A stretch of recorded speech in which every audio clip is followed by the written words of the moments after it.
اس کے بارے میں کھول کر کے اپنے لیے مصیبت کھڑی کریں۔ اپنے لیے مصیبت کھڑی کرنے کا کیا مطلب ہے؟ کہ ہم نے اگر متعین کیا کہ فلاں آدمی ذمہ دار ہے اور حقیقت میں وہ ذمہ دار نہیں، ہم نے اس پورے واقعے کی ذمہ داری کسی پر ڈال کر کے اس کو برا بھلا کہنا شروع کر دیا، اور حقیقت میں وہ برا نہیں ہے شخص، وہ حالات کچھ ایسے بنے جس کی وجہ سے چیز ہو گئی اس سے۔ تو اب ہم خواہ جو ہے، ہم نے جو ایک چیز کر دی تو یہ ہمارے خلاف چیز جائے گی نا، کہ ہم نے غلط بات کہہ دی، تو ہمارے نام اعمال پر اس کی وجہ سے اثر پڑ سکتا ہے۔ اور خاص طریقے سے جو لوگ لعن طعن کرتے ہیں، تو میں اس کے بارے میں یہ بات کہہ دوں کہ اللہ کے رسول صلی اللہ علیہ وسلم نے بڑی سخت بات کہی ہے اس سلسلے میں، کہ لعن المؤمن کا قتل ہی، کہ مومن کو جو ہے لعن طعن کرنا، اللہ کی رحمت سے دورو کی بد دعائیں دینا، یہ اس کے قتل کرنے کی طرح سے ہے۔ اور اگر کوئی شخص کسی پر لعنت کرتا ہے تو یہ بھی صحیح حدیث ہے، جیسے کفر کے بارے میں ہے کہ کوئی کسی کو کافر کہتا ہے، کسی کو لعن طعن کرتا ہے، تو اگر وہ شخص اس کا مستحق نہیں ہے اور اس کے بارے میں یہ بات کہی گئی ہے، تو پھر یہ کہی ہوئی بات کہنے والے کے اوپر لوٹ آتی ہے۔ یعنی اگر جو ہماری زبان سے لفظ نکلے گا، اگر یہ لفظ وہاں پر صحیح طریقے سے فٹ نہیں ہوا، تو الٹا اس کا ہمارے اوپر اثر ہوگا۔ وہ جو ہماری زبان سے گولی نکلے گی نہیں ہے، یہ گولی اگر سامنے والے کو نہیں لگی، اس کے اوپر فٹ نہیں آئی، تو الٹا واپس ہمیں آ کے لگے گی، ہمارا معاملہ پھر اس کے اندر ہو جائے گا۔ اسی لیے زبان کھولنے سے پہلے اس طرح کے معاملات میں ان چیزوں کو جاننا بڑا ضروری ہوتا ہے، اور یہ ہماری عقیدے کی چیزیں ہیں، ان عقیدوں کو اچھی طرح سے سمجھنا چاہیے۔ اب ہم آگے باتیں پیش کر رہے ہیں، اس کی روشنی میں آپ میری آگے کی بات کو سمجھیے گا، آج کے درس کو سمجھیے گا، کہ ہم جو بات پیش کر رہے ہیں ابھی آپ کے سامنے ذمہ داری کے تعلق سے، کہ یہ ذمہ داری کس کے اوپر آتی ہے اور کس کو اس کے لیے مورد الزام جو ہے ٹھہرایا جائے، یہ لوگوں نے جو باتیں لکھی ہیں، اور ان سب باتوں کو پڑھنے کے بعد جو صحیح روایات ہماری نظر میں تھیں، ہم نے اس کے لحاظ سے جو چیز سمجھی ہے وہ بات آپ کے سامنے علم کے لیے پیش کر رہے ہیں، لیکن اس کا مطلب یہ ہرگز نہیں ہے کہ واقعی معنی میں ہم کسی کے اوپر اس کا الزام خود جو ہے دھر رہے ہیں، اور یہ کہہ رہے ہیں کہ یقین کے ساتھ کہ یہی ہے اس کا گنہگار، اور اسی کے اوپر ہی ساری مصیبتیں اور بلائیں ہوں گی، اور کسی کو لعن طعن کرنے کا یہ ہمارا نہ مقصد ہے اور نہ ہم اس درس میں وہ کرنے والے ہیں۔ تو ہم جو باتیں پیش کریں گے ابھی درس میں، آپ اسی کے لحاظ سے ان ساری باتوں کو سمجھیے گا۔ سب سے پہلی بات، اس کی اصل ذمہ داری اگر کسی کے اوپر آتی ہے، سب سے بڑی ذمہ داری، اور تو یہ کوفہ کے ان لوگوں پر آتی ہے جن لوگوں نے حسین رضی اللہ تعالی عنہ کو خطوط لکھے تھے اور ان کو دعوت دی تھی کوفہ آنے کی، اور جب وہ کوفہ آئے تو ان کا ساتھ چھوڑ دیا۔ وہ تاریخ ہم آپ کو بتا چکے کہ پہلے تو خوب جو ہے خطوط لکھتے رہے، ان کے پاس خطوط کا ایک بڑا سا بنڈل تھا حسین رضی اللہ تعالیٰ عنہ کے پاس، جو کوفے کے لوگوں نے لکھے تھے ان کو، لیکن انہوں نے بعد میں جب وہ آئے ہیں تو کھل کر کے آ کے ان کا ساتھ نہیں دیا، اور پھر سے وہ پلٹ گئے۔ حالات چاہے جو بھی رہے ہوں ان کے پلٹنے کے، وہ باتیں بھی آپ کے سامنے آ چکی ہیں کہ بعد میں حالات کس طریقے سے وہاں پہ چینج ہو گئے کوفے میں، اور عبید اللہ بن زیاد کے آنے کے بعد کس طریقے سے ان کے خلاف سختی کے ساتھ نپٹا گیا ہے، وہ چیزیں آپ کو ہم بتا چکے ہیں۔ تو اس کی حالات چاہے جو بھی ہوں، بہرحال انہوں نے دعوت دی تھی، اور وہ پھر جو ہے انہوں نے حسین رضی اللہ تعالی عنہ کا ساتھ نہیں دیا جب وہ آئے۔ اسی لیے حافظ ابن حجر رحمۃ اللہ علیہ نے جو بہت مشہور امام بہت مشہور محدث گزرے ہوئے ہیں، اور اسلام کے تعلق سے اسی طریقے سے اسلامی تاریخ کے تعلق سے اور حدیث کی شرحوں کو لے کر کے، حدیث کی جو شرحیں لکھی گئی ہیں اس میں جو ان کا مقام ہے، حدیث کی تحقیق کرنے میں، کسی حدیث کے صحیح اور ضعیف ہونے کو ہم جو تحقیق کرتے ہیں نا اس کی، تو ان سب کاموں کے لیے ہمیں حافظ ابن حجر رحمۃ اللہ علیہ،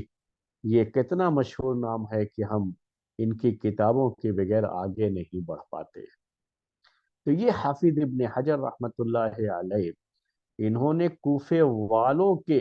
اس سٹینڈ کے تعلق سے جو حسین رضی اللہ تعالی عنہ کے بارے میں تھا، اس کے بارے میں انہوں نے لکھا ہے کہ اس کے بعد جب حسین رضی اللہ تعالی عنہ آئے تو ان میں سے اکثریت یہ لوگ ان کو بے یار و مددگار چھوڑ دیے، اور یہ لوگ چاہے خود سے چھوڑے ہوں یا ان کے اوپر جو ہے پریشر رہا ہو گورنمنٹ کا، حکومت کا، جو بھی معاملہ ہوا، بہرحال یہ لوگ ان سے پیچھے ہٹ گئے، انہوں نے ساتھ نہیں دیا حسین رضی اللہ تعالی عنہ کا۔ بلایا انہوں نے تھا، لیکن جب موقع آیا ساتھ دینے کا تو انہوں نے ساتھ نہیں دیا۔ اور جب حسین رضی اللہ تعالی عنہ اور ان کے ساتھیوں کا، ان کے گھر والوں کا کوفے کی فوج کے ساتھ مقابلہ ہوا، تو حسین رضی اللہ تعالی عنہ نے کوفے والوں کو، ان کے جو لیڈرز تھے ان کو جو ہے پکارا، یہ کہتے ہوئے نام لے کر کے کہ جو ہے یا قیس بن الاشعث، یا حجار بن ابجر، یا شبس بن ربعی، یا یزید بن حارث، علم تکتبوا الی، کیا تم لوگوں نے میرے پاس خطوط نہیں لکھے تھے؟ مجھے بلایا نہیں تھا یہاں خط لکھ کر کے؟ اور اب جب کہ پھل پک چکا ہے، یعنی میں آ گیا ہوں یہاں پر، اب ساری چیزیں ہیں، تب جو ہے یہ تمہارا کیا معاملہ ہے؟ اس کے بعد انہوں نے کہا بھی یہ کہ اگر تم لوگ یہ نہیں چاہتے، اگر تم لوگ نہیں چاہتے یہاں پر، میرا آنا تمہیں پسند نہیں ہے، تو میں واپس جاتا ہوں یہاں سے، جو میرے لیے امن کی جگہ ہے، میرے لیے جہاں میری جان محفوظ ہے، میں وہاں واپس جانا چاہتا ہوں۔ یہ بات تھی اہل عراق، یعنی کوفے والے، یہاں اصل مسئلہ کوفے کا ہی ہے، کوفے والوں ہی کی طرف سے یہ چیز ہوئی۔ یہ سب سے بڑی غلطی جو کہی جا سکتی ہے وہ یہی ہے کہ حسین رضی اللہ تعالی عنہ کو کوفہ آنے کی دعوت دینے والے یہ لوگ، اور انہی لوگوں نے فتنے کی اس آگ کو اصل میں بھڑکایا ہے، اور جب وہ آ گئے تو پھر ان کا ساتھ نہیں دیا، تو بڑی ذمہ داری تو ان کے اوپر ہوتی ہے۔ اور یہ بات بعض صحابہ نے بھی کہی ہے، یہ ذمہ داری کوفے والوں کی ہے، یہ بعض صحابہ کے ذریعے سے بات آئی ہوئی ہے، بعض جو ہے حدیث کی کتابوں میں بھی اس طرح کی بات ذکر کی گئی ہے، اسی لیے ہم نے اس کو پہلے نمبر پر آپ کے سامنے پیش کیا۔ دو حدیثیں اس کے بارے میں پیش کرتے ہیں آپ کے سامنے۔ ایک حدیث ہے ام سلمہ رضی اللہ تعالی عنہا، جب ان کے پاس حسین بن علی رضی اللہ تعالی عنہ کے شہید ہونے کی خبر پہنچتی ہے تو انہوں نے عراق والوں کو برا بھلا کہا، اور انہوں نے کہا کہ قتل کر دیا، انہوں نے قتل کر دیا، ان کو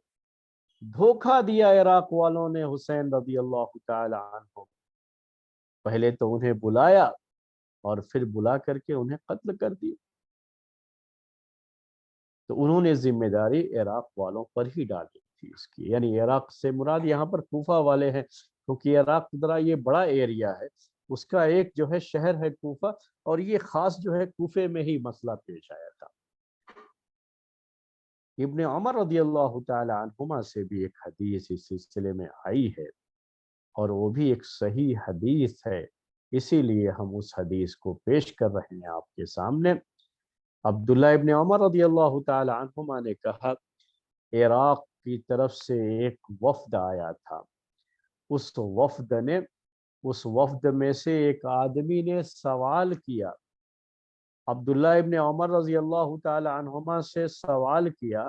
کہ اگر کوئی آدمی احرام کی حالت میں ہے، مکہ گیا ہوا ہے عمرے اور حج کے لیے، عمرہ یا حج کے لیے، اور احرام کی حالت میں ہے، مچھر مار دیا تو کیا ہوگا اس کا؟ ہم چونکہ احرام کی حالت میں تو کوئی بھی چیز، سب چیزیں جو ہے منع ہوتی ہیں، بعض چیزوں کو قتل کرنے کی اجازت دی گئی ہے جو انسان کو بہت نقصان پہنچاتے ہیں، وہ 5 چیزیں حدیثوں میں ذکر کی گئی ہے۔ فی الحال وہ مسئلہ نہیں آپ کے سامنے ہے، مسئلہ یہ ہے کہ وہ مچھر کے بارے میں آ کے سوال کیا ہو۔ تو عبداللہ ابن عمر رضی اللہ تعالی عنہما کو غصہ آ گیا، انہوں نے کیا جواب دیا؟ کہا کہ عجبا لکم یا اہل العراق، تعجب ہوتا ہے تم پر اے عراق کے لوگوں، تقتلون ابن بنت رسول اللہ صلی اللہ علیہ وسلم وتسألون عن دم البول، کہ تم تو اللہ کے رسول صلی اللہ علیہ وسلم کے نواسے کے قاتل ہو، تم نے اللہ کے رسول صلی اللہ علیہ وسلم کے نواسے کو قتل کر دیا، اور آج تم پوچھ رہے ہو مچھر کے خون کے بارے میں کہ اگر محرم مچھر کو مار دے تو کیا ہوگا، یعنی اس کے بدلے میں اس کے دم دینا پڑے گا یا دم نہیں دینا پڑے گا؟ یہ احرام کے خلاف چیز ہے، تو احرام کے خلاف کوئی چیز ہو جاتی ہے تو دم دینا پڑتا ہے، وہ حج اور عمرے کے مسائل میں سے یہ بات ہے۔ تو میرے بھائیوں، یہ بات کس نے کہی ہے؟ عبداللہ ابن عمر رضی اللہ تعالی عنہما نے کہی ہے۔ تو یہ بات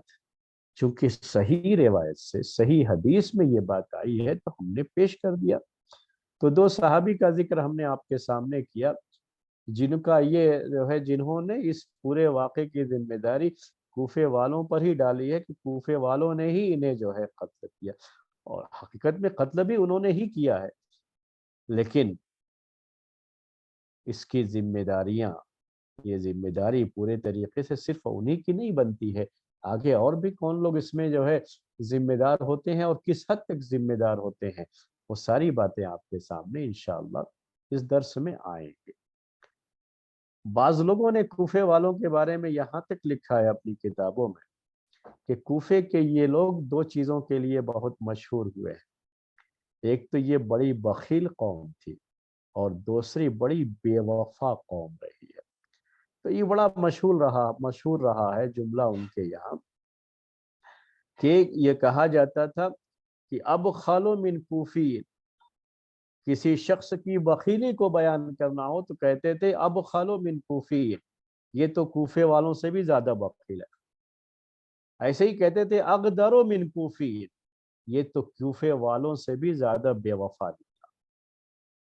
تو یہ ان کی بے وفائی جو حسین رضی اللہ تعالی عنہ کے ساتھ ہوئی ہے کوفے والوں کی، یہی میرے بھائیوں اس پورے واقعے کے تعلق سے اگر کسی کے اوپر ذمہ داری بنتی ہے، بہت بڑی ذمہ داری، تو یہ کوفے والوں کا معاملہ ہے۔ اب اس کے بعد دوسرے نمبر پر کوفے کے جو گورنر ہیں اس وقت کے، عبید اللہ بن زیاد، کوفے کے اس گورنر کے تعلق سے بھی ہم یہ نہیں کہہ سکتے کہ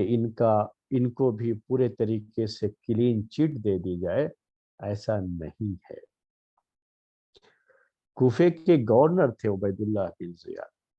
انہوں نے اپنے امیر کے، اپنے خلیفہ کے حکم سے جو کچھ بھی کیا، اس کے پہلے یعنی حسین رضی اللہ تعالیٰ عنہ کی شہادت سے پہلے، وہ تاریخ آپ کے سامنے آ چکی ہے کہ مسلم بن عقیل اور حانی بن عروہ، ان کے تعلق سے انہوں نے جو کچھ بھی کیا، انہیں قتل کیا، ان کے جو بھی لوگ ان کے ساتھ تھے ان کے ساتھ سختی سے پیش آئے، اور یہ حکم تھا اس وقت کے خلیفہ یزید کا، یزید بن معاویہ، ان کا یہ حکم تھا، انہوں نے ان کے حکم کو فالو کیا، کیونکہ یہ ان کی طرف سے گورنر ہیں، اور جو بھی اوپر سے آرڈر آتا ہے نیچے والوں کو اسے فالو کرنا ہوتا ہے۔ اس حد تک تو ہم ان کو کچھ نہیں کہتے، کیونکہ انہوں نے جو کچھ بھی کیا، جو سختی برتی ہے، تو اس سختی کے لیے کہیں نہ کہیں اصل خلیفہ کی طرف سے آرڈر آیا ہوا ہے، اور اس آرڈر کو انہوں نے صرف فالو کیا ہے، تو وہ ذمہ داری تو ان کے اوپر نہیں ڈال سکتے۔ لیکن تاریخی روایات یہ بتاتی ہیں کہ حسین رضی اللہ تعالی عنہ کے معاملے میں ایسا کچھ آرڈر نہیں تھا ان کو۔ کیوں نہیں تھا؟ کیونکہ یہ باتیں تاریخی روایات میں ہیں کہ جب یزید کے پاس حسین رضی اللہ تعالی عنہ کے قتل کی خبر پہنچی ہے، تو انہوں نے دکھ ظاہر کیا تھا، اور یہ بات بھی کہی تھی کہ اگر ہم نے تو ان کو قتل کرنے کے لیے نہیں کہا تھا، اور اتنا انہوں نے دکھایا، اس سے کم پر بھی ہم ان کے لیے راضی تھے۔ اس طرح کی بات میں اردو میں آپ کے سامنے بیان کر رہا ہوں۔ تو اس سے لگتا یہ ہے، ان روایتوں سے یہ پتا چلتا ہے کہ اس کو کم سے کم حسین رضی اللہ تعالیٰ عنہ کی طرف کے لیے ایسی کوئی ہدایت نہیں تھی کہ یہ ان کو قتل کر دیں، یا جو ہے ان کے ساتھ اس طرح کا سختی کا معاملہ کریں۔ ایسی کوئی ہدایت اوپر سے نہیں تھی۔ تو کہیں نہ کہیں اس کی ذمہ داری بنتی ہے کہ چونکہ یہی گورنر تھا اس وقت کوفے کا، اور اس کی گورنری میں یہ چیز ہوئی ہے، اور جو فوج جو ہے مقابلے کے لیے بھیجی گئی تھی، اس فوج کا بھیجنے والا یہی ہے عبید اللہ بن زیاد، اور اس طرح کی چیز جو ہے اس کی گورنری میں ہوئی ہے، تو ظاہر سی بات ہے کہ کچھ نہ کچھ ذمہ داری تو اس کی بھی بنتی ہے۔ کہیں نہ کہیں کچھ غلط اسٹینڈ اس کی طرف سے بھی لیا گیا ہے اس سلسلے میں، جس کے نتیجے میں حسین رضی اللہ تعالی عنہ کی شہادت کا یہ سانحہ جو ہے پیش آیا۔ ویسے بھی عبید اللہ بن زیاد کے تعلق سے جو باتیں تاریخ کی کتابوں میں موجود ہیں، اور اس کی جو سختی رہی ہے، اور جو سخت قسم کا یہ گورنر جو رہا ہے، یہ سب چیزیں یعنی بہت زیادہ جو ہے اس کے بارے میں اچھی چیزیں کتابوں میں نہیں لکھی گئی ہیں، اور میں ان باتوں کو لے کر کے اس کی شخصیت کو کچھ بھی جو ہے نہیں کہتا عبید اللہ بن زیاد کے تعلق سے، کیونکہ آپ یہ سمجھ سکتے ہیں کہ اس طرح اس وقت کے حالات کیا تھے، اور جو بھی شخص امیر ہے، جو بھی شخص گورنر ہے، اس کی بڑی ذمہ داریاں ہوتی ہیں کہ حالات کو سنبھالے، حالات کو کنٹرول کرے۔ اب حالات کو کنٹرول کرنے میں سختیاں بھی ہو جاتی ہیں، کبھی سختیوں کی ضرورت بھی پڑ جاتی ہے، تو ہم اس کی وجہ سے اسے بہت زیادہ بلیم نہیں کرتے۔ لیکن حسین رضی اللہ تعالی عنہ کے شہادت کے واقعے میں کچھ نہ کچھ ذمہ داری تو عبید اللہ بن زیاد کی بھی بنتی ہے۔ اس کے بعد جو ہے اب ایک اور جو ہے تیسرا جو ہے اس سلسلے میں تیسرا شخص جس کی ذمہ داری یہ بنتی ہو، نام لوگ ذکر کرتے ہیں کتابوں میں عمر بن سعد بن ابی وقاص کا۔ حالانکہ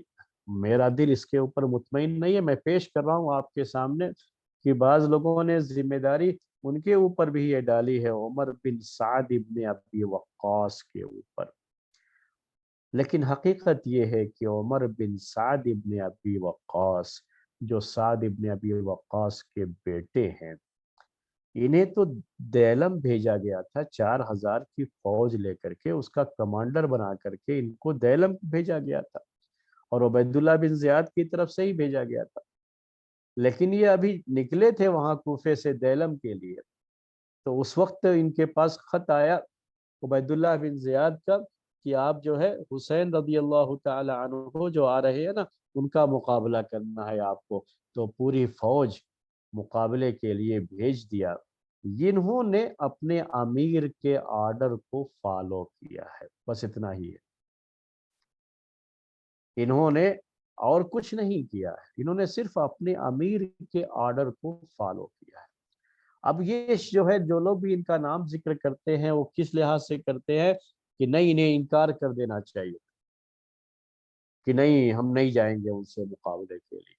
یہ ان کو کرنا چاہیے تھا۔ بعض لوگ جو یہ لکھتے ہیں کہ نہیں، وہ آئے جب مقابلے کے، تو ان کو تو حسین رضی اللہ تعالیٰ عنہ کا ساتھ دینا چاہیے تھا، یعنی پوری فوج جو 4000 کی ان کے ساتھ تھی یہ لے کر کے ان کو جو ہے حسین رضی اللہ تعالیٰ عنہ کے ساتھ آ جانا چاہیے تھا۔ یہ غلطی ہے ان کی، اور اسی وجہ سے ذمہ داری ان کی بھی بنتی ہے۔ لیکن انصاف کے ساتھ اگر آپ سوچیں تو یہ گورنر جو کی طرف سے، عبید اللہ بن زیاد کی طرف سے جو آرڈر تھا، اور یہ فوج کے کمانڈر تھے، فوج کے کمانڈر کو جو آرڈر ہوتا ہے نا، فوج کا کمانڈر اس آرڈر کو فالو کرتا ہے، اور انہوں نے صرف اتنا ہی کیا ہے۔ اور بلکہ ان کی طرف سے تو کوشش یہ ہوئی ہے، یہ کوشش ہوئی تھی ان کی طرف سے کہ معاملہ یہ حل ہو جائے۔ انہوں نے یہ پورا جو ہے معاملہ عبید اللہ بن زیاد کے پاس بھیجا بھی تھا۔ حسین رضی اللہ تعالیٰ عنہ نے اپنی طرف سے جو 3 چیزیں پیش کی تھی، جو پہلے درس میں آپ کے سامنے آ چکی ہے، تو اس پورے معاملے کو انہوں نے بھیجا بھی تھا عبید اللہ بن زیاد کے پاس، اور وہاں شمل نام کے ایک شخص نے جو ہے تو تھوڑی سی جو ہے غلط جو ہے وہاں پر اس کا اسٹینڈ رہا، اس نے کہا نہیں یہ سب چیزیں قبول کرنے کی ضرورت نہیں ہے، اور جو ہے ان سے کہا جائے کہ نہیں ان کو بیعت کرنا ہے، اور یہیں پر بیعت کرنا ہے یزید کے لیے، یزید کی خلافت کے لیے، اور اس کے لیے ان پر سختی کی جائے۔ تو یہ چیز عمر بن سعد ابن ابی وقاص کی طرف سے جو ذمہ داری بن سکتی تھی انہوں نے کیا۔ بقیہ جو مقابلہ کرنے کا معاملہ ہے، تو چونکہ ان کے اوپر آرڈر تھا، اوپر سے آرڈر تھا، اس آرڈر کو انہیں فالو کرنا پڑا۔ اب یہ اس آرڈر کو چھوڑ کر کے بغاوت کر جاتے، اپنے امیر کے خلاف جاتے، اپنے خلیفہ کے خلاف جاتے، اور حسین رضی اللہ تعالیٰ عنہ کے ساتھ مل کر کے پھر ان سے جنگ کرتے، تو یہ بھی تو ایک بغاوت کی شکل ہوتی تھی کہ انہوں نے اپنے امیر کے خلاف بغاوت کر دی۔ میں نہیں سمجھتا کہ اس میں عمر بن سعد ابن ابی وقاص پر کسی طرح کی کوئی ذمہ داری بنتی ہے۔ یہ کمانڈر ضرور تھے، اس فوج کے کمانڈر تھے یہ، جس فوج نے حسین رضی اللہ تعالی عنہ کے ساتھ یہ مقابلہ کیا، لیکن یہ کمانڈر تھے فوج کے، اور ان کو بھیجا گیا تھا دیلم کی طرف۔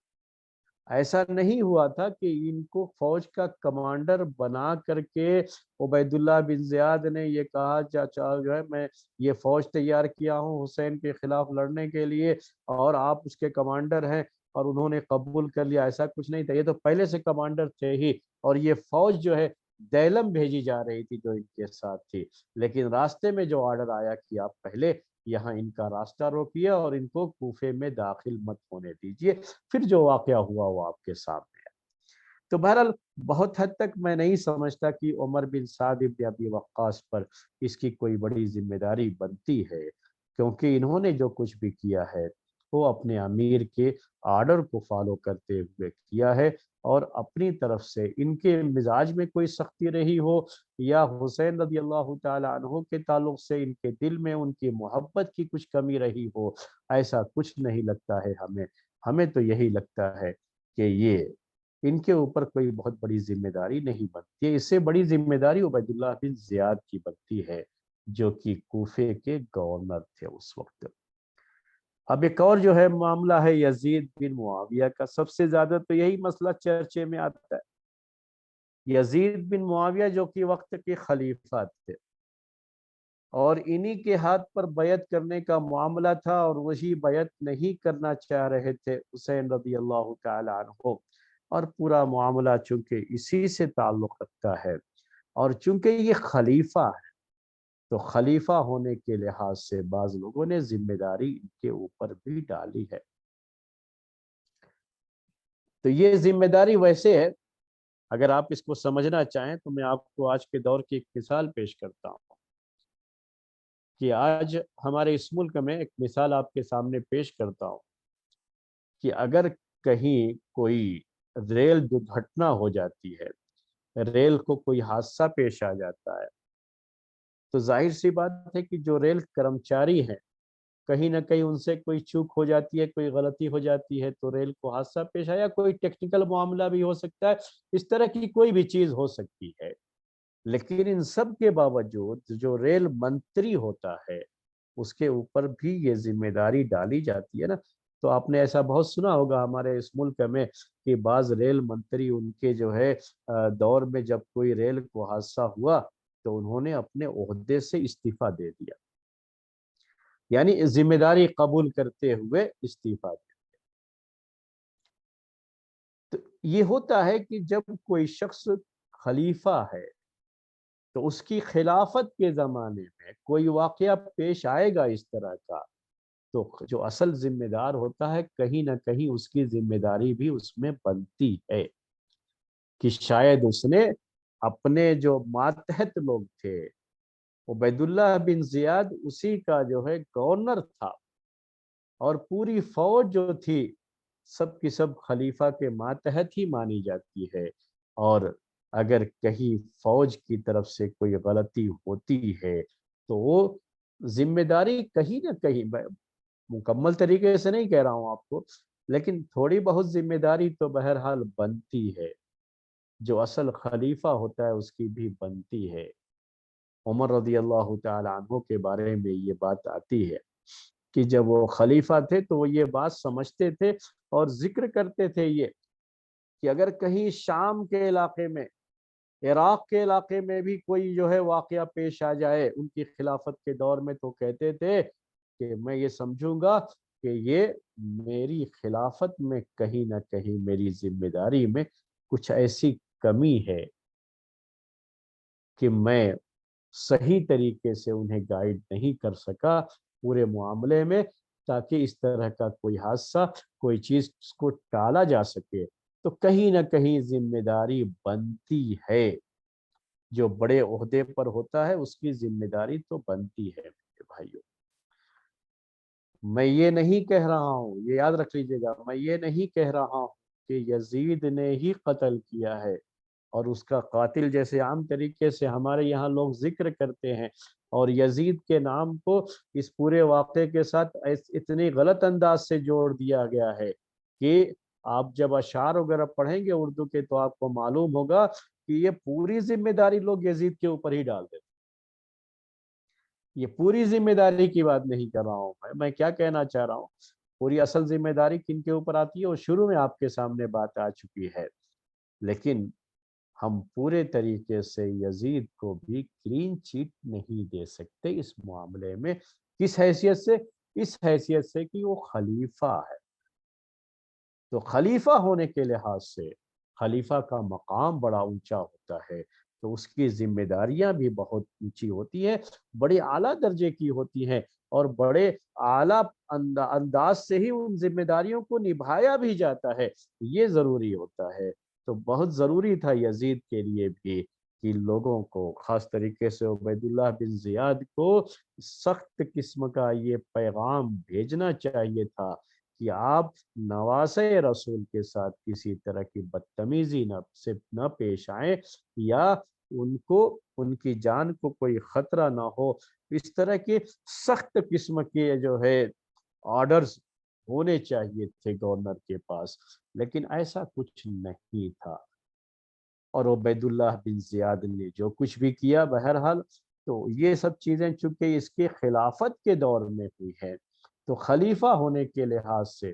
تھوڑی ذمہ داری ان کے اوپر بھی آتی ہے، لیکن ان کو مکمل طریقے سے اس کا ذمہ دار نہیں بنایا جا سکتا۔ اور یہاں تک اردو میں میں آپ کو صرف ایک شعر سناتا ہوں، اور لوگ اس شعر کا بڑا چرچا کرتے ہیں، بہت جو ہے، یہاں تک کہ ہمارے جو مدارس ہیں، اسلامی مدارس اور ہمارے اہل حدیثوں کے مدارس، ان میں بھی جو ہے طلبہ تقریروں میں اس شعر کو پڑھتے رہے ہیں کہ قتل حسین اصل میں مرگ یزید ہے، اسلام زندہ ہوتا ہے ہر کربلا کے بعد۔ تو یہ اس کو پیش کر، تو حسین رضی اللہ تعالیٰ عنہ کے قتل کو براہ راست، یعنی انڈائریکٹ نہیں، ڈائریکٹ طریقے سے یزید سے اس کو جوڑ دیتے ہیں، اور یہ غلط ہے۔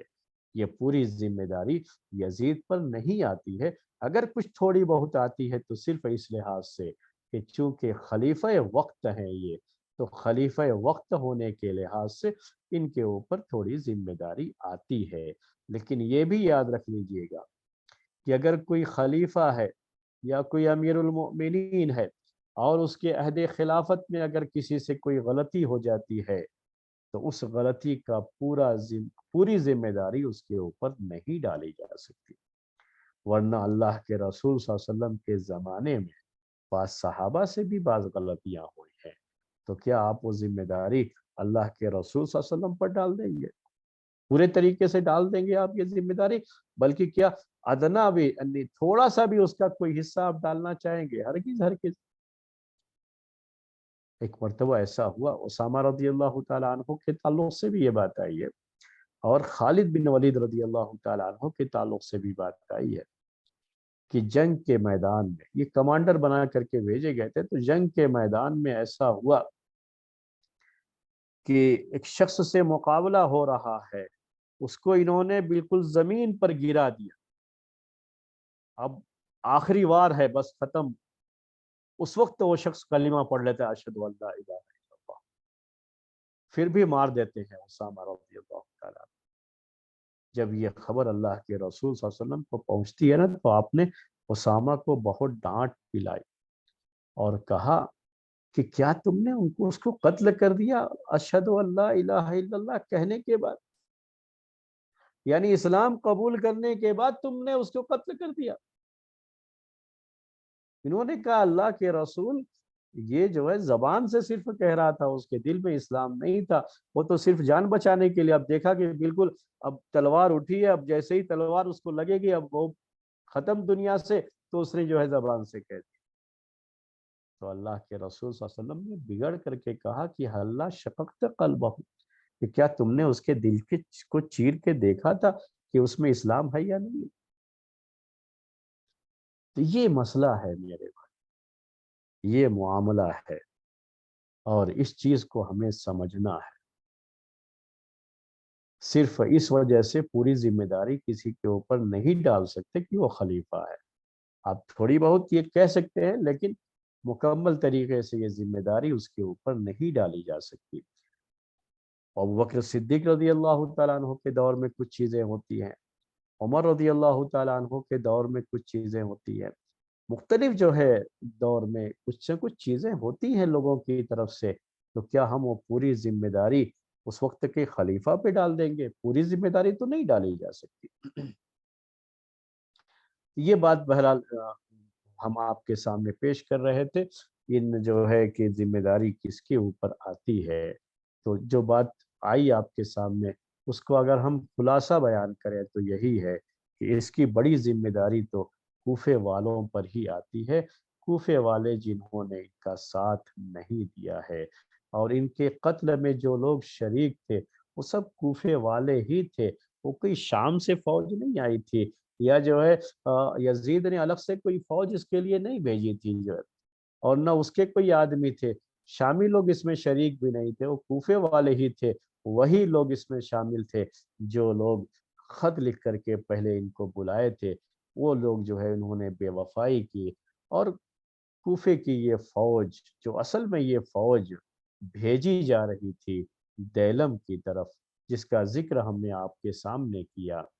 اور عمر بن سعد ابن ابی وقاص اس کے کمانڈر ضرور تھے، لیکن جس وقت یہ فوج کے کمانڈر بنائے گئے تھے اس وقت اس فوج کی ذمہ داری حسین رضی اللہ تعالیٰ عنہ سے مقابلے کی نہیں تھی، بلکہ بعد میں ان کو آرڈر ہوا کہ آپ ان کا راستہ روکیں گے۔ تو ان لوگوں نے جو کچھ بھی کیا ہے، چاہے فوج کے لوگ ہوں، چاہے عمر بن سعد ابن ابی وقاص ہو، انہوں نے اپنے امیر کے آرڈر کو فالو کیا ہے، اور اس سے زیادہ ان کے اوپر ذمہ داری نہیں بنتی ہے۔ یہ ساری چیزیں ہیں جو آپ کے سامنے آئی۔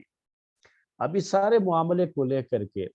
یزید کو جو برا بھلا کہا جاتا ہے، تو یہ یزید کو برا بھلا کہنا کیسا ہے؟ یزید کے بارے میں بھی بات آپ کے سامنے آپ کے سامنے آ چکی کہ کس حد تک ذمہ داری بنتی ہے اس کی، وہ بات آپ کے سامنے آئی ہے۔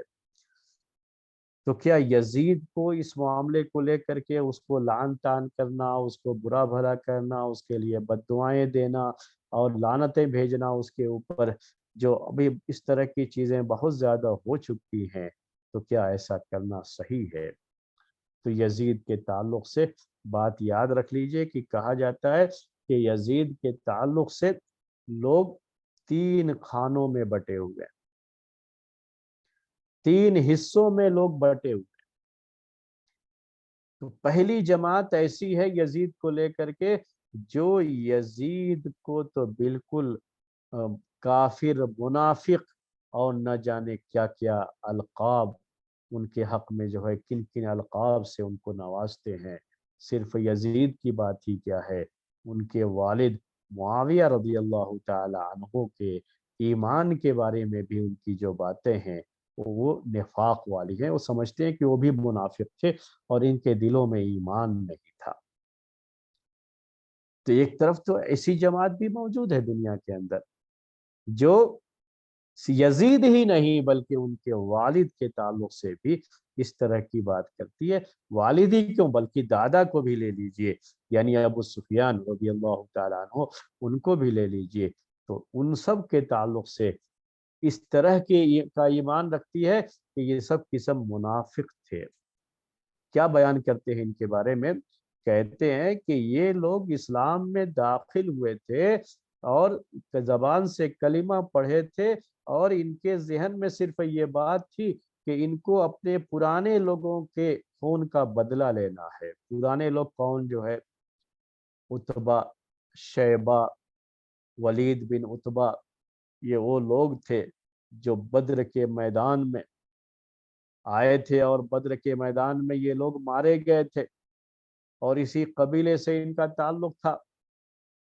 تو یہ لوگ جو کہ مارے گئے تھے، اور ان کے اوپر جو ہے، ان کو جو ہے مارنے والوں میں علی رضی اللہ تعالی عنہ کا نام خاص طریقے سے ذکر ہے۔ تو چونکہ علی رضی اللہ تعالی عنہ نے بدر کے میدان میں ان کے قبیلے کے کچھ لوگوں کو قتل کیا تھا، مارا تھا، تو یہ دشمنی تھی جو دلوں میں بیٹھی ہوئی تھی، اور اسی دشمنی کی وجہ سے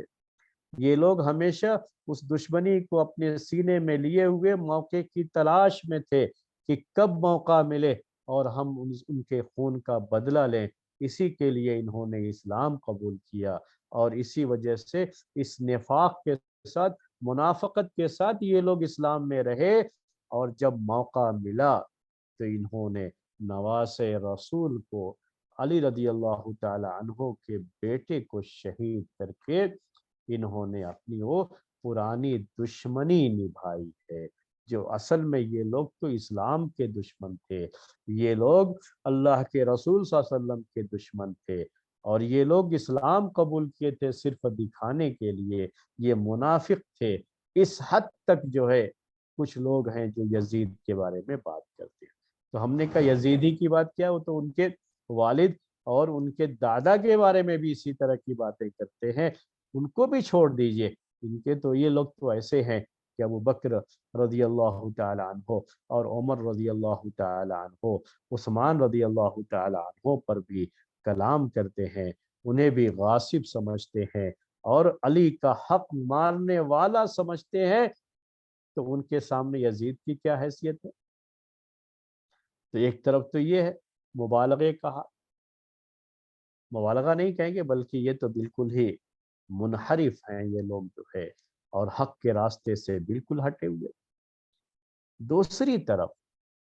ایسے بھی بعض لوگ ہیں کہ جب وہ یزید کے بارے میں بات کرتے ہیں تو ایسا انداز ہوتا ہے کہ جیسے ان کا رتبہ انہوں نے صحابہ سے بھی بڑھا دیا۔ یہ بھی غلط ہے۔ یہ غلطیاں بہت سے لوگوں سے ہوتی ہیں جب وہ کسی کی تعریف میں آتے ہیں۔ یہ ایک ضابطہ یاد کر لیجئے گا میرا، کہ جب کسی پر رد کرنے کے لیے آدمی آتا ہے، کسی بھی جو ہے رائے، کسی بھی اوپینین یا کسی بھی سٹینڈ کو رد کرنے کے لیے آدمی آتا ہے اور اسے کنڈم کرنا چاہتا ہے، تو اس کو کنڈم کرنے میں کبھی کبھی یہ بھی حد سے آگے بڑھ جاتا ہے۔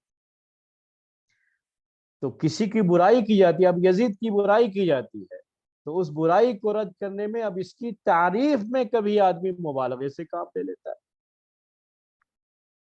تو یہاں پر بھی ایسا ہوا ہے کہ ایک دوسری جماعت تو ایسی بھی ہے کہ جو یزید کو